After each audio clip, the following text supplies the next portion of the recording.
Noong taong 2005, ako ay nahatulan at nakakulong sa Davao Prison Penal Farm dahil sa paglabag ng RA 9165.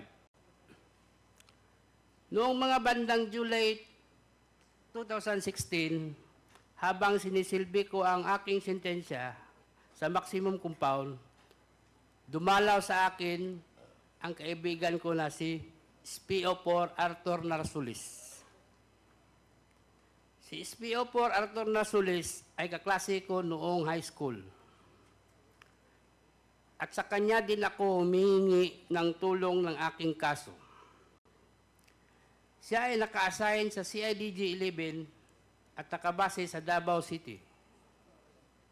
At boss niya si Colonel Edelberto Leonardo, Regional Chief ng CIDG 11, Davao City, at Lieutenant Colonel Regina Garma. Noong araw din yun, nakiusap sa akin si SPO4 Arthur Narsulis at sinabi niya na may ipatatrabaho ako sa iyo at may basbas sa taas. Baka matulungan ka rin namin na makalaya. Kakausapin ko namin ang presidente. Sabi pa ni SPO4 Arthur Narsulis, sayang din itong isang manok kada ulo. Sa aking pagkakaintindi at pagkakaalam, ang isang manok ay 1,000,000. Tinanggap ko ang alok ng SPO4 Arthur Narsulis na pera at pangakong makakalaya ako. Dahil naniniwala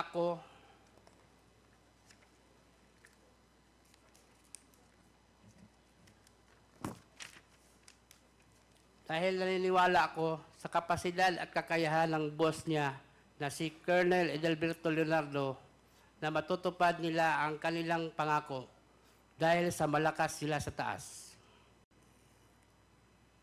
Tinanong ko kay SPO4 Arthur Narsulis kung sino ang mga tatrabahuin at pinakita niya ang isang kapirasong papel na naglalaman ng mga pangalan ni na Chukintong at Jackson Lee.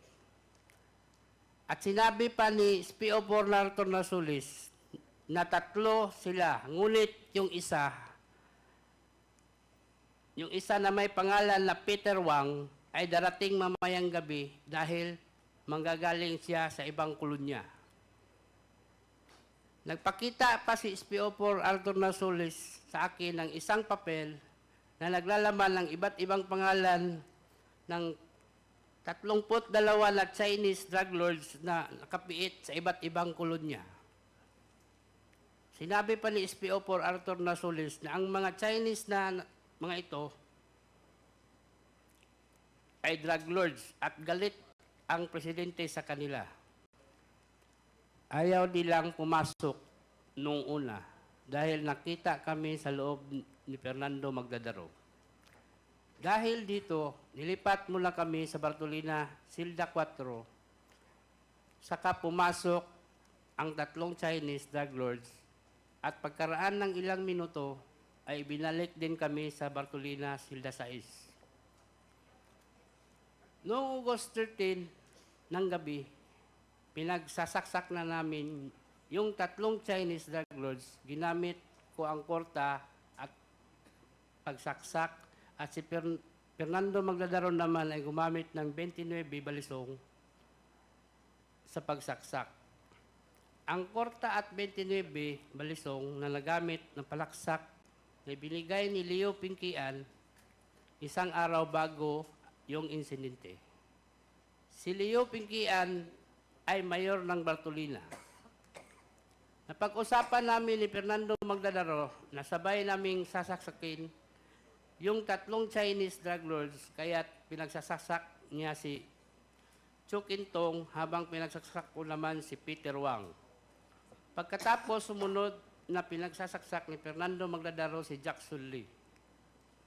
Pagkatapos ng insidente ng pagpatay sa 3 Chinese drug lords, nilagyan ni Fernando Magdadaro ng malong yung rehas ng Bartolina, Silda 6, para hindi makita ang duguan na katawan ng 3 Chinese drug lords. Pagkatapos ay dumating si Superintendent Gerardo Padilla sa Bartolina, Silda 6. At sinabi niya na, anong ginamit ninyo? Ihagis sa labas.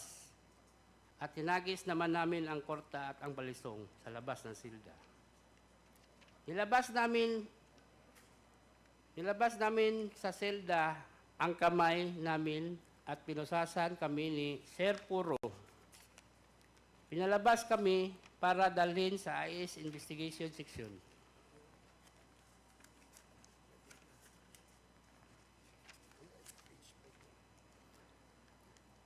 Habang naglalakad kami papuntang Investigation Section, tumunog ang cellphone ni Superintendent Padilla.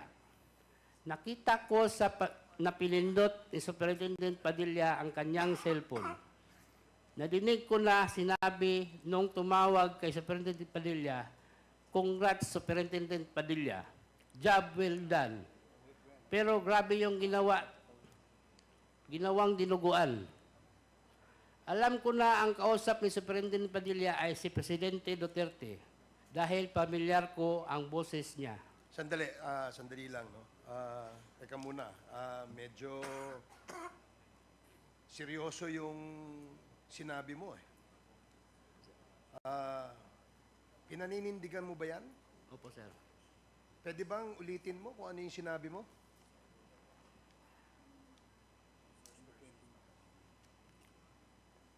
Habang naglalakad kami papuntang Investigation Section, tumunog ang cellphone ni Superintendent Padilla. Nakita ko sa pinindot ni Superintendent Padilla ang kanyang cellphone. Nadinig ko na sinabi nung tumawag kay Superintendent Padilla, "Congrats, Superintendent Padilla. Job well done." Pero grabe yung ginawa, dinuguan.